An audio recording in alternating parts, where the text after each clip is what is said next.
Simon, her eldest son, watched in disbelief as the movers wheeled out the family piano. "You donated Dad's legacy," he barked. Becky, her daughter, burst in next, panicked, furious. "What about the silver, the necklace, everything?" Eleanor calmly poured her tea. All gone, given, protected. Down the hall, Andrew, her youngest, read the trust paperwork, too late to stop it. And upstairs, her new will sat in a locked drawer, airtight, ironclad, and completely childproof. Under the hospital's fluorescent light, Eleanor lay still, not because of weakness, but because of what she'd heard in the hallway. The air reeked of disinfectant, bleach, and lemons. But it was the voices outside her room that made Eleanor's chest tighten more than the pneumonia ever could. "Becky, calm down," Simon's voice echoed through the half-open door, smooth and indifferent. "You already said you're taking the piano." "I'm not taking it, I should get it," Becky corrected sharply. "I'm the one who actually played it growing up."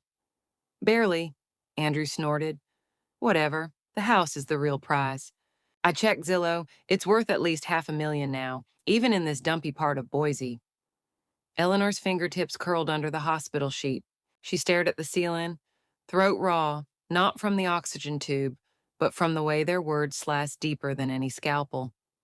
"Well, can't we sell it before probate?" Simon asked. "I mean, technically, if we power of attorney it, right?" "She's not even dead yet," Becky hissed. "Soon enough," Andrew muttered. She barely made it through the ambulance ride. The hallway went quiet. Inside, Eleanor turned her face toward the window.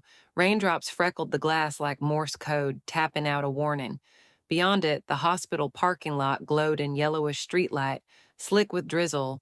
She could almost see her breath as her chest rose, slow, deliberate. She didn't cry. That would have made it real.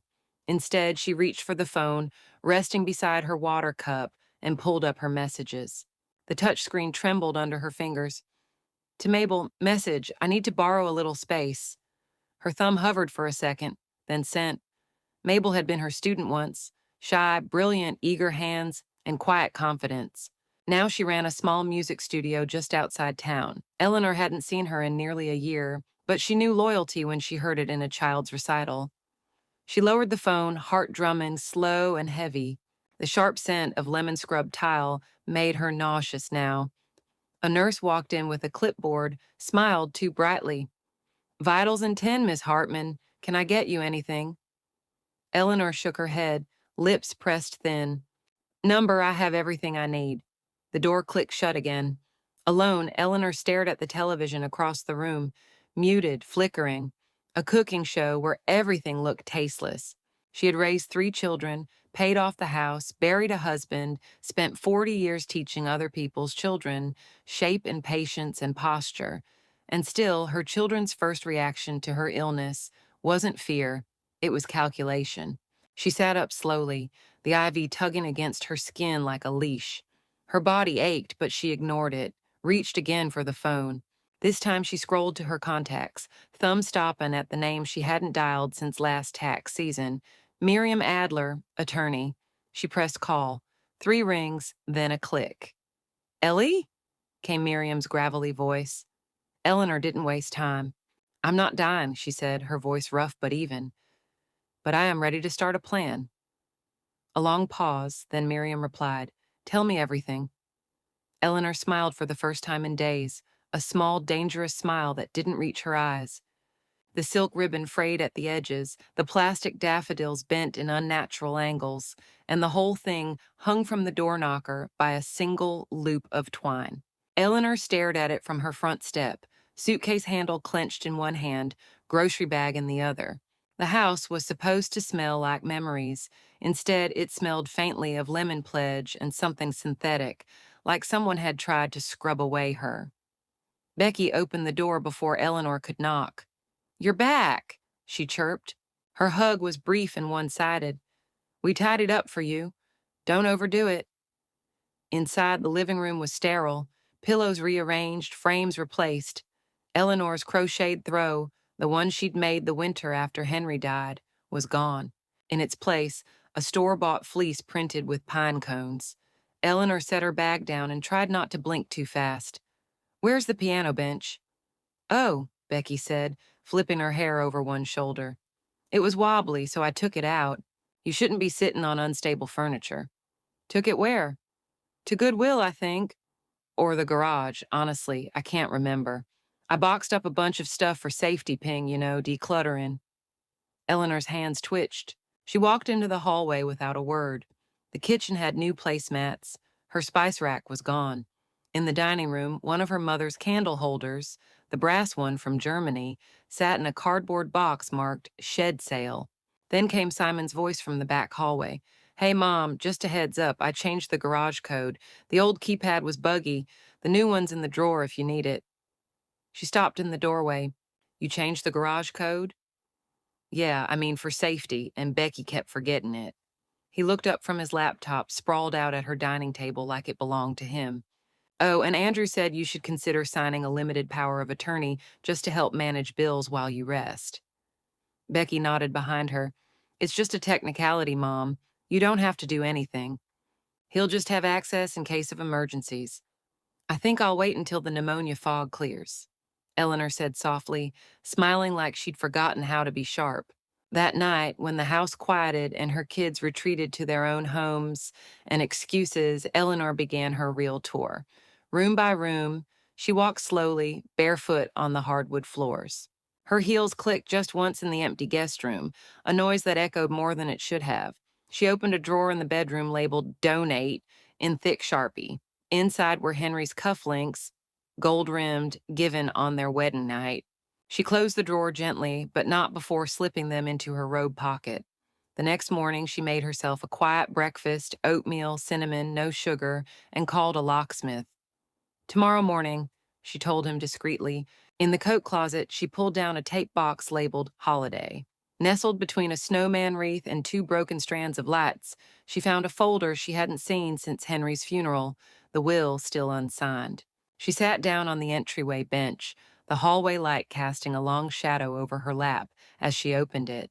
Everything they'd planned was still there, but so much had changed. The fork scraped across Becky's plate with a metallic ring as she took another bite. So it's not officially listed yet, she said into her phone speaker on full blast, but she's practically out of the woods, so we can start prepping the interior shots soon. Eleanor sat across the table, her glass of water untouched. The meatloaf, her recipe, her hands, her oven, sat sliced on the platter like some neutral offering between warring countries. The salad was still in the plastic bowl she had used to toss it in. No one had bothered to plate it. Becky went on, twirling her fork like a baton. The kitchen's dated, but there's charm. If we price it under the market and mention proximity to the foothills, it'll go in a week. Simon glanced up from his phone. We could probably convert Mom's bedroom into a self-check-in suite, add a small kitchenette. Easy Airbnb win. Eleanor said nothing. Andrew, always the quieter one, piped up with a half smile, and the guest room could be the kids' playroom once she's, settled somewhere. No one met her eyes. She stood quietly, took her plate to the sink, and let the water run too long over her fingers. The heat bit into her knuckles, but she didn't flinch, not even when Simon called from the table. You okay, Mom? She dried her hands, turned, and said, I'm fine. Just thinking. That night she called Mabel. Can we meet tomorrow? I need a booth, a pie, and a favor. They met at a corner diner that smelled like burnt coffee and old bacon grease. Mabel, now in her 30s, and still wearing the same nervous laugh she had as a student, leaned across the table. You don't look sick. I'm not, Eleanor said, but I let them believe I was helpless. I won't again. Mabel nodded. What do you need? Space, a few boxes, nothing illegal. Eleanor's smile was bitter and sharp. Over the next week, she packed slowly, one box at a time, her wedding album, the blanket her mother knit in 1962, the pressed corsage from prom, things her children never asked about, never noticed when they vanished from the shelf. Mabel's storage unit was just off Eagle Road, next to a hardware store and a frozen yogurt place. No one would look there. One afternoon, while she was wrapping her grandmother's teacups in old sheet music, Simon passed by the hallway and paused. You been cleaning? He asked. Eleanor didn't look up. Just decluttering. Good idea. Less stuff to move later. He left without another word. That night, she met Miriam at her office downtown, the windows glowing gold in the early spring dusk. The air smelled of thawing earth and dry paper. Miriam poured tea from a chipped porcelain pot and handed her a folder. This trust will protect your estate entirely. You'll retain occupancy, but nothing will transfer unless I want it to. Not even a teaspoon. Eleanor signed the first page, her pen steady. Add the house, add my accounts. The piano's already gone. Miriam hesitated. Eleanor, once we file this and revise the will, it becomes enforceable. If they find out, they might try to intervene. Eleanor closed the folder with finality. Then let's finish before they know I've started. Eleanor stepped into the morning light with a plastic bin of books tucked under one arm and her late husband's wool coat draped over the other. The wind lifted her hair as she dropped the bin at the foot of a table outside the Boise Veterans Center. No fanfare, no plaque. Just a quiet transaction. Stories for someone who still had pages left to fill. Are you sure you don't want a receipt? The volunteer asked kindly. Eleanor shook her head. I don't need credit, I just need space. Back home, the silence was almost serene. Her children were gone for the day, off living their plans. She took a slow walk through the living room, eyes scanning what remained. A floral wingback chair, the coffee table with a broken drawer, the antique china hutch with only dust inside now. She picked up the phone and called the moving service. Yes, the pickup is still scheduled for 3. Just remember, no questions, and I want the pink tag placed on everything not to return. She hung up and walked to the kitchen. The cabinet doors felt heavier than usual, like they knew what she was about to do. She pulled down the gold-rimmed china plates and matched teacups, then wrapped each piece in old newspaper with hands that had played nocturnes, baked birthday cakes, buried husbands. Next came the piano sheet music, hundreds of pages, many marked with pencil notes from students long gone. Some pages were yellowed, corners curled. She slid them gently into manila envelopes labeled "For Roosevelt Elementary." The music would teach again, even if she no longer would. Later that afternoon, she waited by the door as Becky slipped on her puffy coat. I need you to pick up that specialty arthritis cream from the place on Fairview, Eleanor said, keeping her voice soft but focused. It's the only one that doesn't burn. Becky squinted. That's like 40 minutes away with traffic. I know, but I'd appreciate it.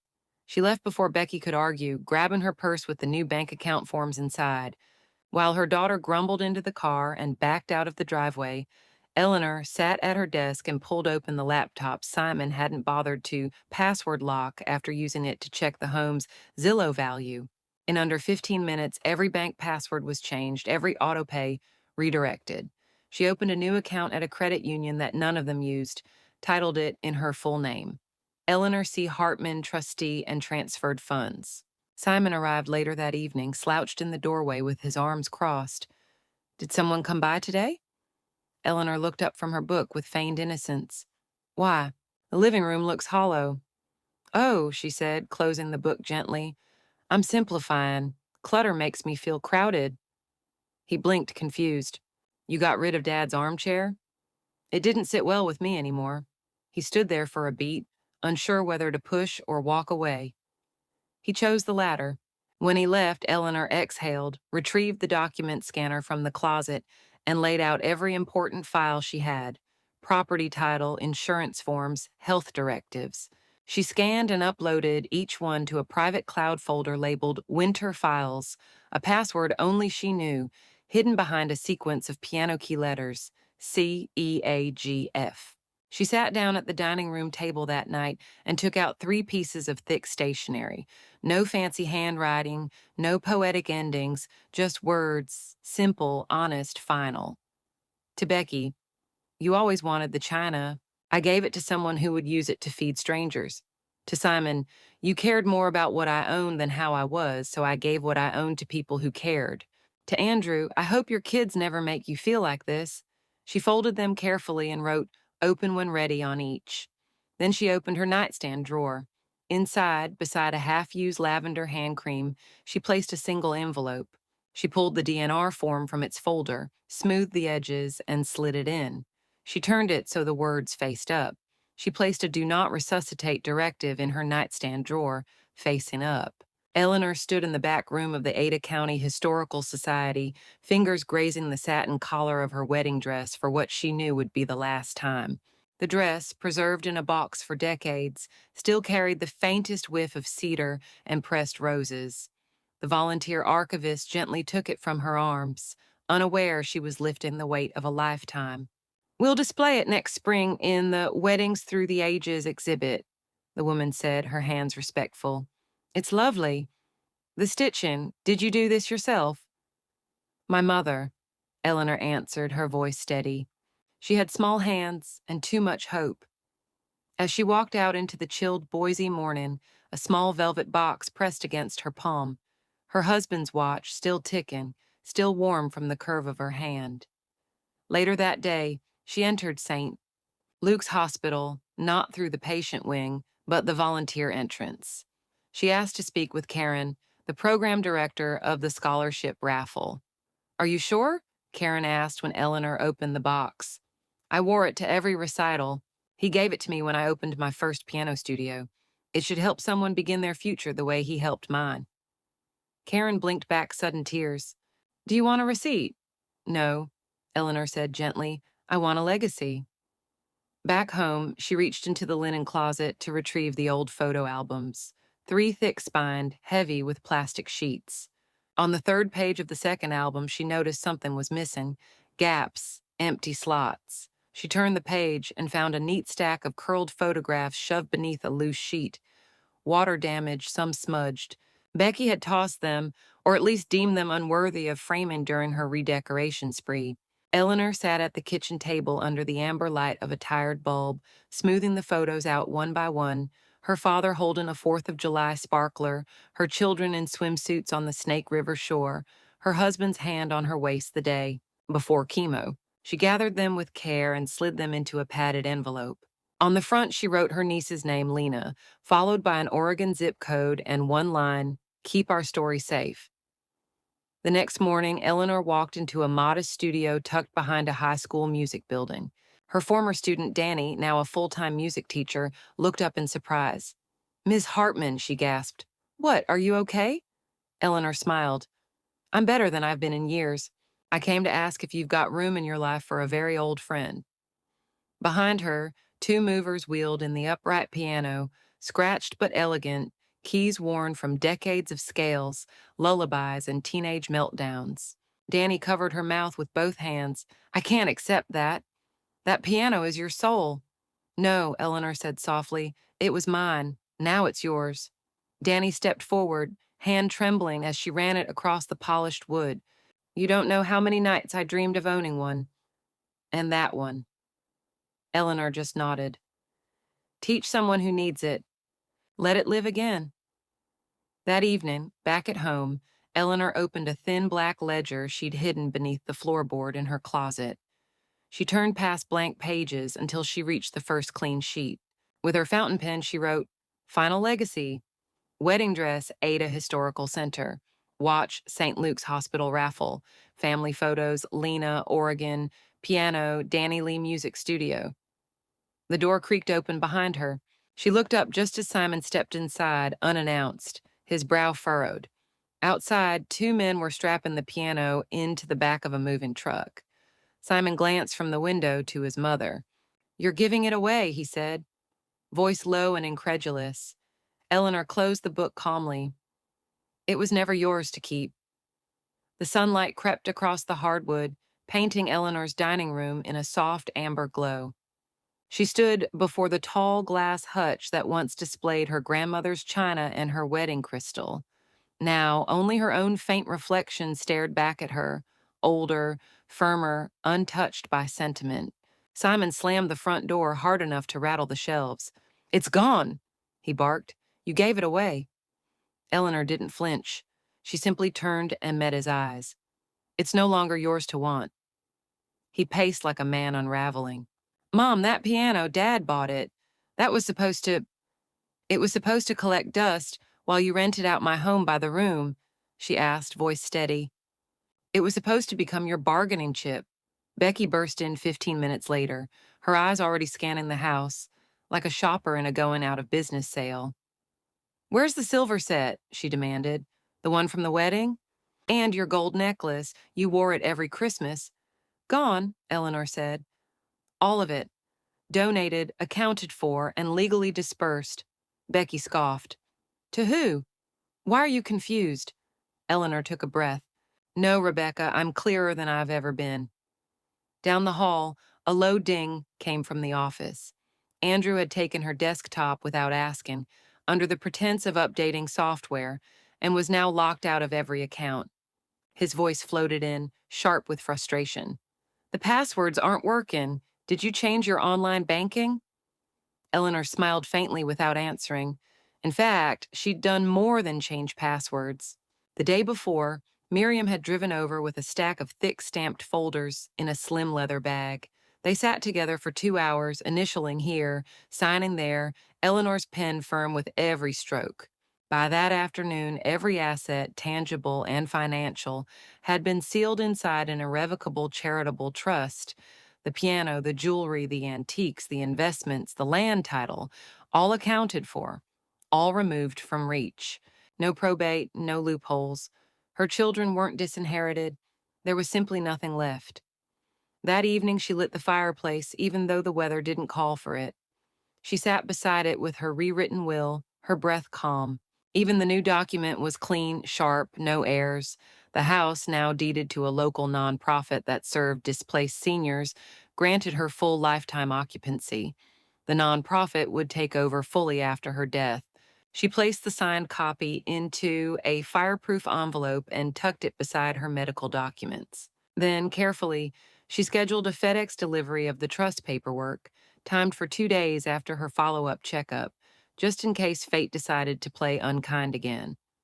They wouldn't see it coming, and she wouldn't wait for their gratitude. Later that night, with the house blessedly quiet and only the hum of the old fridge breaking the silence, Eleanor opened her laptop.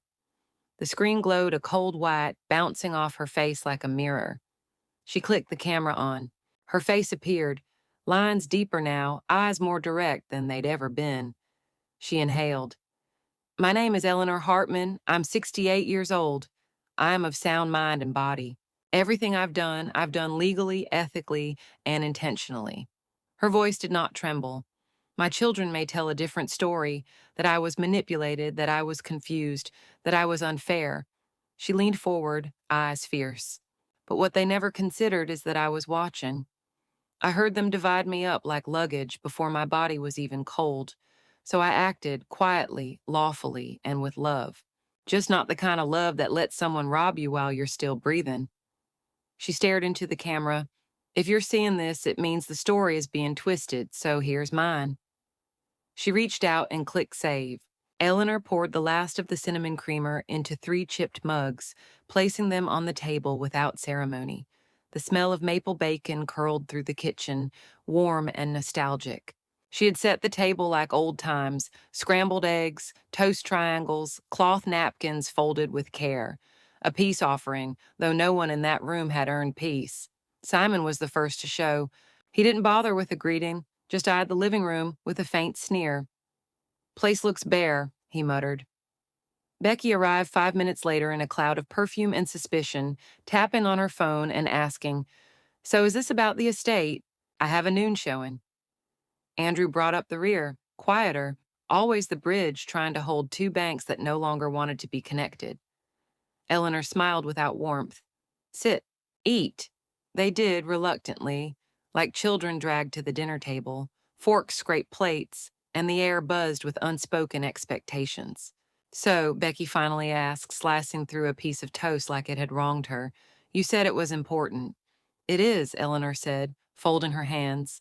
I wanted to let you all know there's nothing left for you to fight over. Simon laughed, a harsh, flat sound. What the hell does that mean? It means, she said, sipping her coffee, everything's been taken care of. Donated, transferred, trust filed. There is no estate, no inheritance, nothing left in my name for you to squabble over. You can't be serious, Becky said, dropping her fork. You donated our family's legacy. Eleanor blinked. Our family's legacy was never in things. It was in kindness, respect, memory. You traded all that for Zillow estimates. Simon stood. Unbelievable, he grabbed his jacket. I knew this was a trap. Andrew spoke up then, calm but firm. Mom, this isn't what Dad would have wanted. Eleanor reached down and slid a worn envelope across the table. Her late husband's handwriting curled across the front. To be opened if peace is lost. Andrew opened it. Inside was a single sheet yellowing at the edges. Protect your peace, Eleanor, even from those you love, especially from them if it comes to it. Becky snatched the letter, skimmed it, and threw it down. This is manipulative.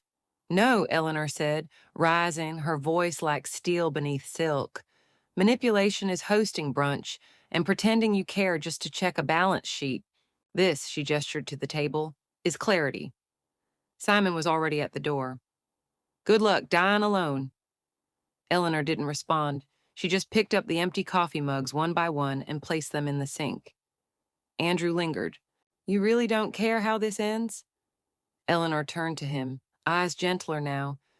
I care how I end, with dignity, with peace. I loved you all with my whole life, and you loved what I could give. That's not the same. He nodded once, unable to speak, and followed the others out. The screen door clicked shut. Eleanor waited until their footsteps faded. Then she moved through the quiet house, her house, each creak in the floorboards greeting her like an old song. In the sunlit hallway, she hummed a melody she'd taught a dozen students over the decades. Something simple, something sweet, something no one could sell or inherit. The television murmured in the background, half muted, as Eleanor peeled an apple in long, curling ribbons. She wasn't watching, but she caught it anyway, the soft-spoken anchor's voice cutting through the static. A local women's shelter says their outstanding utility bills were paid off this week by an anonymous donor. Staff called it nothing short of a miracle. The image on screen shifted to a woman in scrubs holding back tears. Behind her, children played near folding chairs and hand-me-down toys. We didn't know how we were going to keep the lights on next month, the woman said. Then we got the call. Someone cared. Eleanor set down the knife and wiped her hands slowly on her apron. The donations had gone out quietly. Small envelopes, plain white, no notes, no return addresses, just checks, receipts, and in some cases, handwritten lists of exactly what to do with the funds. She never signed her name, but people knew. At the piano school, a glass case now displayed vintage sheet music with a delicate label. From the archive of Ms. E., former teacher and friend. A young instructor had filmed a short thank you video on her phone, voice trembling as she stood in front of the upright piano Eleanor had once taught on. You saved this place, she whispered. Another clip showed up on a nurse's social media feed. There's a widow here in Boise, she said, quiet, kind. She paid for 3 surgeries last month. We don't even know how she knew. The post ended with a single candle emoji. Thousands liked it. And in Becky's sleek suburban kitchen over a cold cup of half-drunk coffee, the daughter who once marked Eleanor's belongings for donation sat scrolling in disbelief, her face hardened with each swipe. The cufflinks, the china, even the music box. It had all meant something, but it was gone, given to strangers. The ping of a new message interrupted her spiral. From Simon's subject, her funeral will be empty. Message, you destroyed your legacy. You gave away our name. Eleanor read the email on her old desktop, her fingers hovering over the keys for only a moment before she replied. One line. I redefined it. That afternoon, she folded laundry while humming. The scent of lavender fabric softener drifted through the house. Outside, the trees moved gently in the spring wind, like they too were finally breathing easier. Her phone rang. It was the hospital. Miss Hartman, the nurse said, sounding almost too cheerful. Your CT scan came back completely clear. No signs of recurrence, no cancer, not even a trace. Eleanor didn't speak for a beat. The silence stretched. Then she exhaled. Thank you, she said softly. After the call, she stood in the hallway a long time. The mirror caught her reflection. The same face, but different eyes. Sharper now, calmer. That night, she lit a single white candle and set it in the windowsill.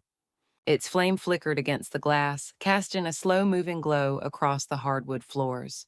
The house was quiet, No visitors, no interruptions, no footsteps coming to claim what wasn't theirs. She walked to her bedroom and opened the drawer where the do not resuscitate order had waited for weeks, folded and ready. Eleanor held it to the flame. The paper curled, blackened at the edges, then vanished in a slow hush of smoke. Her smile was soft, not triumphant, not vengeful, just final. She turned toward the living room, where the last of her donations had been boxed earlier that day. It would go out in the morning to a local outreach center that helped young musicians find their footing.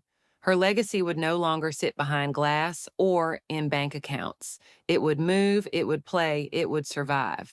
The envelope was thick, cream-colored, and left at her door without a knock. Eleanor picked it up with both hands, her fingers trembling, not from fear, but restraint. She carried it to the kitchen like one might carry a sleeping animal, as if opening it would wake something dark. The return address said Boise County Courthouse. Her name was typed, not handwritten. Inside, a formal petition. Simon had filed for emergency conservatorship on the grounds of declining cognition and irrational financial behavior. He hadn't asked how she was, hadn't even looked her in the eye since the brunch. She sat in her favorite chair, the one with the faded blue upholstery, and stared at the papers in her lap. Pages of insinuation, legal jargon, signed affidavit, one from Becky citing erratic choices and possible manipulation. Andrew's name was missing, and in that absence, Eleanor felt a flicker of something, hesitation maybe, even doubt, but not loyalty. She dialed Miriam. "It's begun," she said simply. By Monday, Miriam had pulled every file: medical evaluations, witness statements, community letters, the receipts of every donation, photocopies of Eleanor's coherent, articulate video journals, each time-stamped, a full psych evaluation from her primary physician. Not only was Eleanor lucid, Miriam said, flipping through the binder as they prepped for court, she was luminous. "You're stronger on paper than half the city council." Eleanor smiled without humor. "Let's hope the judge knows how to read." Courtroom 3B smelled like old leather and toner ink. Eleanor wore navy blue and her husband's brooch, a polished onyx stone he used to rub when anxious. She sat still, spine tall, hands folded. Simon stood across the aisle in an overpriced suit he didn't fit in emotionally. Becky sat beside him, arms crossed, eyes sharp with something meaner than anger, embarrassment. Andrew lingered in the back row, avoiding everyone's gaze. The judge, a woman in her 60s with sharp cheekbones and a no-nonsense bun, scanned the petition, then looked at Eleanor. "You're the respondent, Miss Hartman?" "I am." "You have legal counsel?" "I do." Miriam stood. "We'd like to submit evidence on behalf of Ms.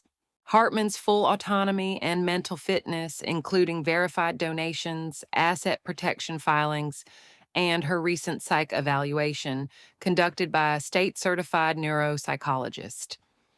The judge gestured for the bailiff. The file was placed on her bench with a quiet thud. Simon cleared his throat. "Your Honor, this isn't just about cognition, it's about judgment. My mother gave away everything without consulting us. That's not normal behavior." Eleanor tilted her head slightly. "You didn't consult me before checking Zillow from my hospital bed." A faint murmur rolled through the room. The judge raised one hand. "I see here," she said, flipping through documents, "Ms. Hartman has also retained a living trust, documented charitable records, and has full support from medical professionals regarding her decision-making capabilities." Simon's jaw clenched. Becky shifted uncomfortably. "Further," the judge continued, "it appears that this petition is not only speculative, it is retaliatory. There is no evidence of fraud, coercion, or impairment. Therefore, the motion is denied, effective immediately." The words felt like sunlight through a storm cloud. Simon stood abruptly, his chair scraping the floor. "This is a joke." Becky's voice rose too quickly. "She's manipulating the system. She's playing victim." "This court is adjourned," the judge said firmly. Reporters were waiting in the hallway, microphones pointed like daggers. Becky snapped, "She wants attention, let her have it." Simon pushed past the crowd, eyes dark. Andrew lingered at the exit, his hand on the wooden trim. He turned toward Eleanor as she stepped out of the courtroom, calm and deliberate. I didn't know how far this would go, he said quietly. I'm sorry. Eleanor paused, looked him in the eye. You still don't know, she said. But you will. She walked out of the courthouse into the afternoon sun. Around her, voices swirled, but none mattered. The wind smelled faintly of pine and car exhaust. Her hands no longer shook. The last closet held only dust and ghosts. Eleanor knelt slowly, joints creaking like old hinges, and pulled out a faded shoebox. Inside, a stack of birthday cards from her husband, brittle at the edges but still scented faintly of cedar and cologne. She read none of them. She just held the box against her chest, closed her eyes, and let it rest there for a minute. Then dropped the lid and carried it to the bin, marked Archive, Donate, Discard. She circled discard in blue marker. The shelves in the hallway were already bare. Her linen drawer held only one extra towel.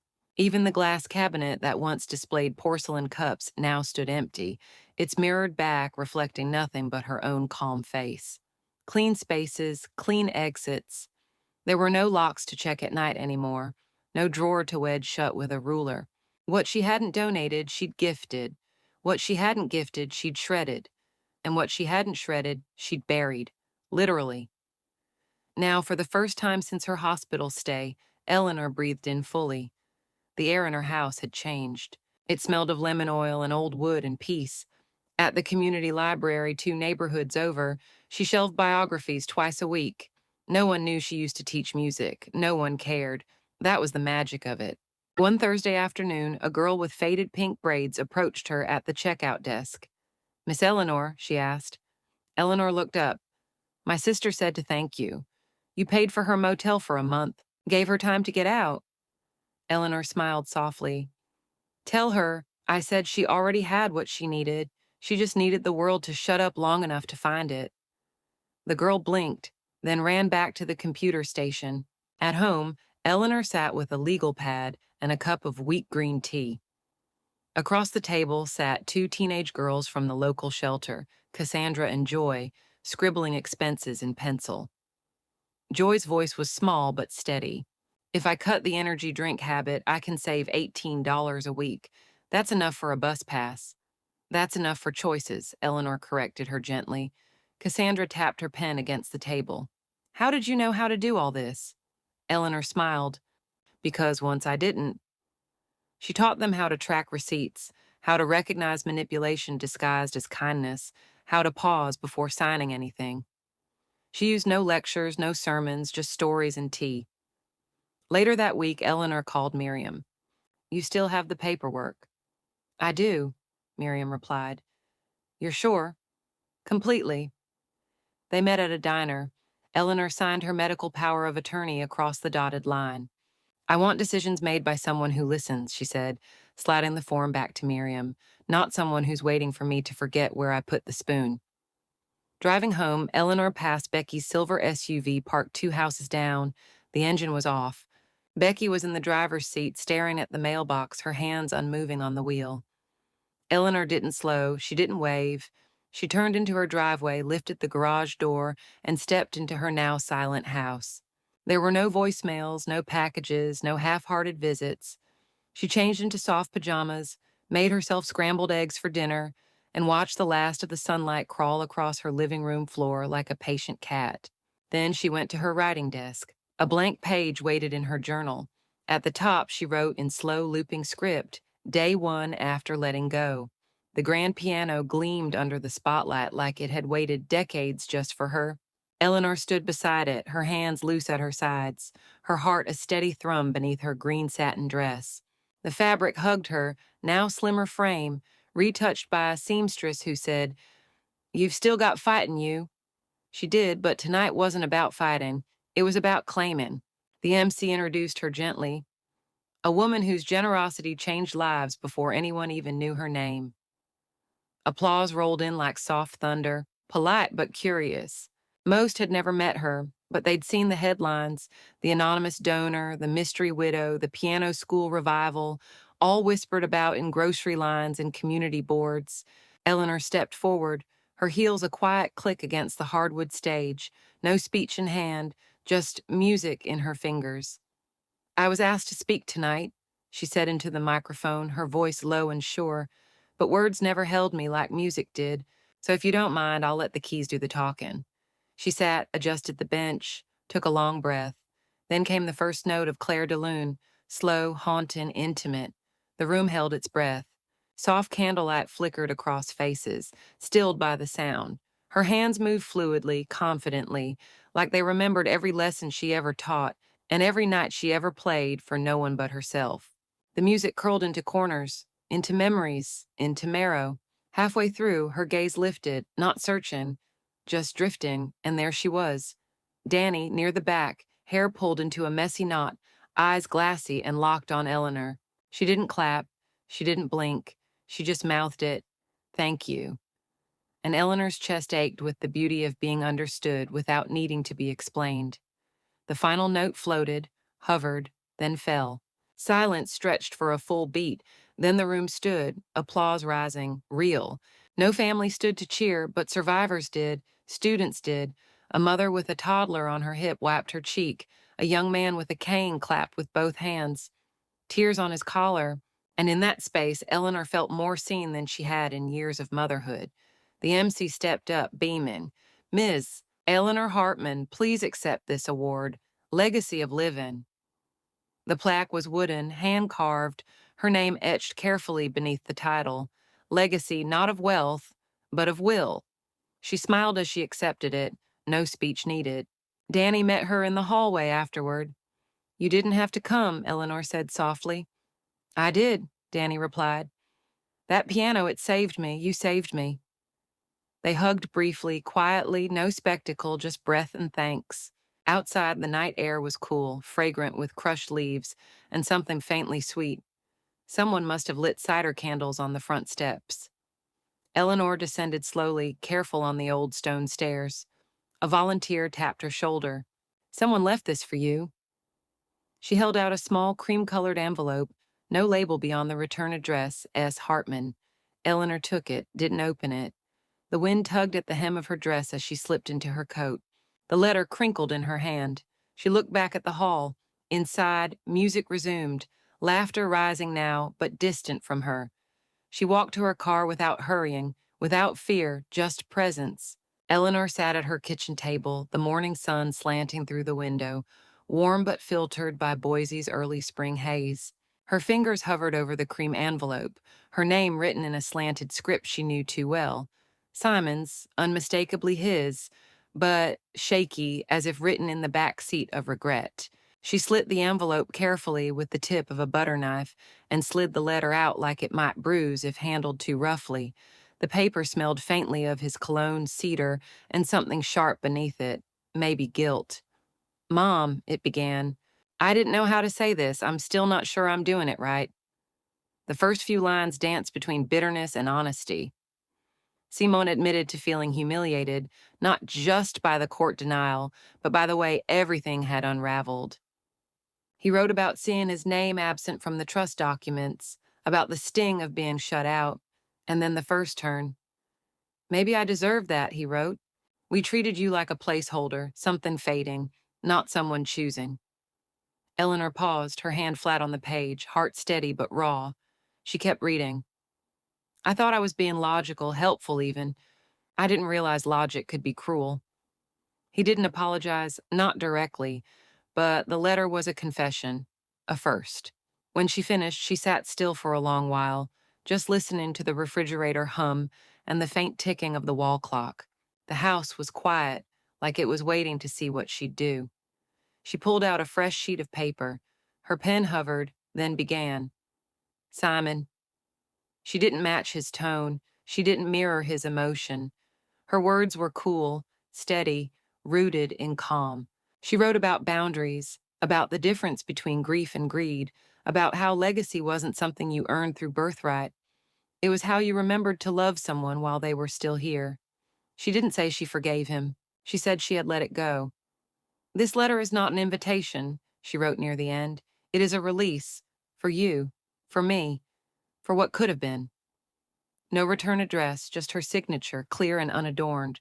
She sealed it and walked 2 blocks to the nearest post box, dropped it in like it weighed nothing, walked back without looking behind her. Later that afternoon, Eleanor slipped on her garden gloves, the same worn pair she used every year since Walter passed. Danny met her in the backyard, dragging a small red wagon with a young sapling inside, an autumn blaze maple, its branches slender and ready. "Ready?" Danny asked. "Ready." They dug side by side, the smell of moist dirt rising like memory. Eleanor wiped sweat from her brow with her wrist, smiling as she watched Danny cradle the tree into its place. Before the roots were buried, Eleanor went inside and returned with a shoebox, sturdy, taped once along the edges. She didn't explain what was inside. She didn't need to. Danny didn't ask. She laid the box at the bottom of the hole. The weight of it, the old wills, the documents, the fragments of a life she no longer owed anyone, settled into the soil without ceremony. Then the roots went in, and the earth followed. When they finished, Eleanor pressed her palm gently against the mound. "Closure," she whispered, "isn't always quiet." Danny tilted her head. "Sometimes it sings." Eleanor smiled. "Exactly." They rinsed off the shovels and sat on the porch, with lemonade and silence. Birds chirped overhead. A neighbor's lawn mower hummed faintly down the block. The tree stood tall in its new place, fresh, still flexing toward the sky. The kitchen cabinets yawned open, their shelves bare but polished. Eleanor stood barefoot on the cool tile, the echo of her own movement surprising in its solitude. No clutter, no heirlooms tucked behind cereal boxes, no ghosts of expectation. Just space. She opened the last cabinet, the one that used to hold the wedding china. Becky never asked to keep, only expected. Empty. Her fingers traced the wood grain inside, not with loss, but relief. The contract was signed in ink and silence. The charity's director had come to the house in a wool blazer, 2 sizes too big, clutching the paperwork like it was holy. Eleanor sold the house for $1, stipulating it remained transitional housing for women leaving domestic violence. The director cried. Eleanor did not. She left the key on the counter and walked out the front door with a single suitcase, her coat, and a handwritten list of things she no longer needed. Her new home sat by a quiet inlet off Lake Lowell, where geese honked overhead and the breeze smelled faintly of reeds and pine. It was a small rental cottage, 1 bedroom, 1 bathroom, and just enough kitchen to brew tea and bake muffins. The landlord, a retired nurse named Lynn, had waved off the background check. "Everyone in Boise knows who you are," she said, smiling as she handed Eleanor the lease. "Besides, I heard you're a hell of a pianist." A well-tuned upright piano waited by the front window when she moved in, already dusted, already loved. Danny had brought it, reclaimed from the school after budget cuts shut down their music program. She visited every Saturday morning for lessons, bringing her own sheet music and fresh scones from her job at the cafe. They played together sometimes, scales, sometimes Chopin, sometimes nothing at all. One afternoon, Danny asked, "Do you ever miss them?" Eleanor looked up from the keys. "I miss what I thought they'd be." A film crew from Portland reached out in late spring. They'd seen the community posts, the gala performance, the court case. They wanted to tell her story, voiceovers, B-roll, old family photos if she had them.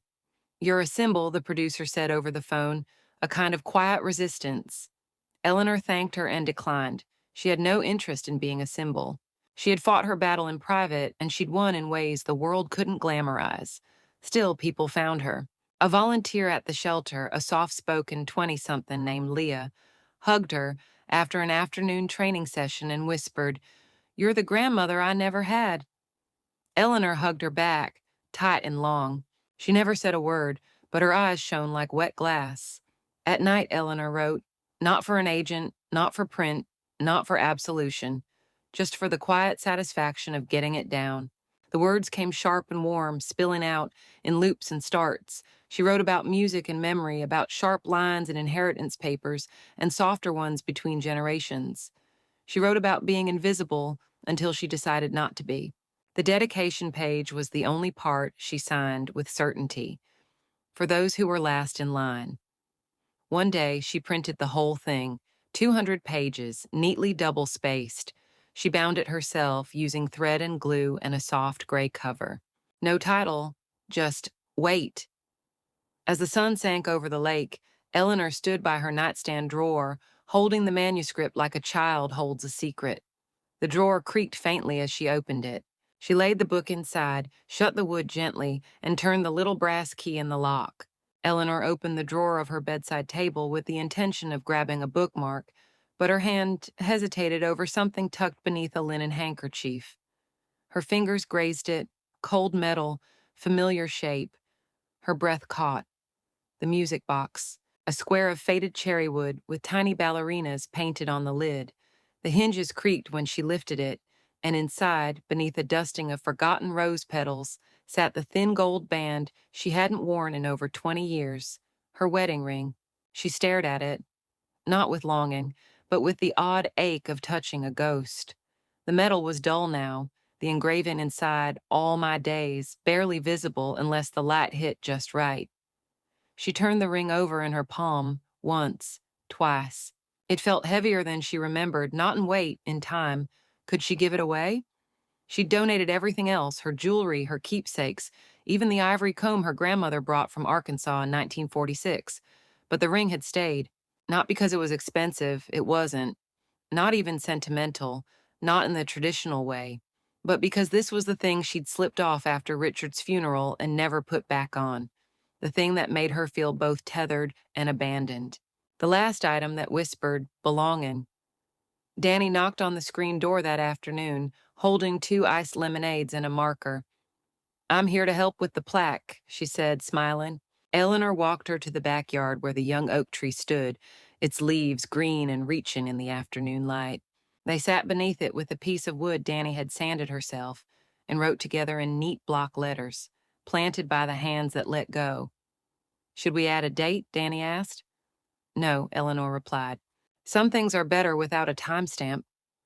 They dug the hole at the base of the tree just deep enough. Eleanor held the ring between her fingers one last time. It didn't sparkle, but it caught the sunlight for a split second before she closed her fist and bent down. "I wore this for 35 years," she whispered, "and now I let it go." She pressed the ring into the soil and covered it. Danny packed the dirt gently, then set the plaque in place. The breeze picked up as they stood back, rustling the young leaves above them. It felt oddly like applause. That evening, Eleanor received an unexpected call from the shelter. "The girls are cooking," the counselor said. "They wanted to invite you for dinner. No pressure." Eleanor brought wildflowers from her garden and a basket of rolls. The living room buzzed with the sound of laughter, plates clinking, someone playing music on a Bluetooth speaker. At the far end of the couch, a woman read to her young daughter. Eleanor paused, listening. Her own book, a small collection of bedtime stories she had donated months ago. The little girl was clutching the edges, eyes wide, head tilted, as the mother whispered the words. Eleanor didn't interrupt. She didn't need to. Later that night, she sat alone on her porch with a cup of chamomile tea. The stars blinked above her. The wind carried the scent of pine and earth. She brought the music box out with her, holding it in her lap. When she turned the little crank, the mechanism groaned at first, stiff from years of neglect, but then the melody began, soft and trembling. Blue Danube. Richard used to hum it while brushing his teeth, off-key and cheerful. She let the tune run its course, not rushing it, not clinging. As the last note wavered into silence, Eleanor closed the lid. The click echoed gently in the dark. Eleanor stood in her kitchen, the soft hum of the refrigerator filling the silence as she turned the brass key over in her palm. The envelope had no return address, but the handwriting was unmistakably Miriam's, tight, deliberate, with that slight slant to the left. Along with the key was a note written in blue ink. "Use it when you're ready, M." She didn't open the drawer, didn't tuck the key away for later. Instead, she slipped it into her pocket. 3 days passed. She thought about it while watching ducks on the lake, while folding laundry, while teaching Danny scales on a Thursday morning. "You keep pausing at the same note," Danny had said, tapping her shoulder gently. "What are you thinking about?" "A room," Eleanor had answered, "that has my name on it." It wasn't a metaphor. On Sunday, she walked into the new community center, just after 10 a.m., the key warm in her palm from her walk. The receptionist, a young man with pink headphones slung around his neck, smiled and nodded without asking questions. She appreciated that. The hall smelled like fresh paint and lemon-scented floor polish. The sound of sneakers squeaked faintly down the basketball court nearby. Eleanor turned a corner and stopped. The room had her name on it, literally. Ms. E's room painted in a gentle script across the frosted glass. Purple violets danced beneath the lettering, Danny's touch. The mural wrapped the walls inside, waves of lilac and silver-green vines twining across the corners of the ceiling. Sunlight poured through the tall windows and landed on the instrument in the center, a polished, upright Yamaha with soft ivory keys and a small plaque just above the bench, in honor of Eleanor Hartman, who played for others before herself. Eleanor shut the door softly behind her. No one followed. No one watched. She sat down at the piano, ran her fingers across the keys, not playing, just letting them rest there, letting the weight return to her hands. The air in the room was still, dustless. She took a breath, pressed one note, then another. Then she played. Not the whole of Clair de Lune, not anything that grand. Just a few bars of a tune she'd written herself decades ago for her youngest son, when he was still afraid of thunderstorms. The notes floated, lingered, then faded. She didn't cry. She didn't smile either. She just breathed. That night, back in her lakeside rental, Eleanor wrote in her journal, "The last page." The paper was thick, nearly textured. The pen bled slightly into the fibers as she wrote, "They fought for my things. I lived for what they never saw." She closed the journal, no title on the cover, no signature. Her children hadn't called, not for her birthday, not after the court hearing, not even after the gala. And she no longer waited for them to. There was no grief in the silence, no bitterness, just space. The next morning, Danny came by with paint still on her arms and half a smoothie in hand. "You were right," she said, flopping onto the couch. "The piano needed a room that breathed." Eleanor handed her the key. "What's this?" "It's yours now. You'll know when it's time." Danny hesitated, holding it like it might burn her. "Are you sure?" Eleanor only nodded. "It's not about the room. It's about what you bring into it." That evening, Eleanor took her usual walk down the quiet residential block she used to call home. The trees were taller now, the lawn was patchy, the wind carried the smell of cut grass and something vaguely sweet, lilacs maybe, from the neighbor's hedge. As she passed her old house, she didn't pause, but something caught her eye in the front window. A child, maybe 6 or 7, her elbows propped up on the sill, nose nearly pressed to the glass. She held a book open in her lap. Even from the sidewalk, Eleanor recognized the cover, one of her old donations, the one with the story about a girl who followed music instead of maps. The girl looked up, and for a second their eyes met. She didn't wave, neither did Eleanor. But the girl smiled. Eleanor turned the corner, the path familiar, but this time, finally, fully hers.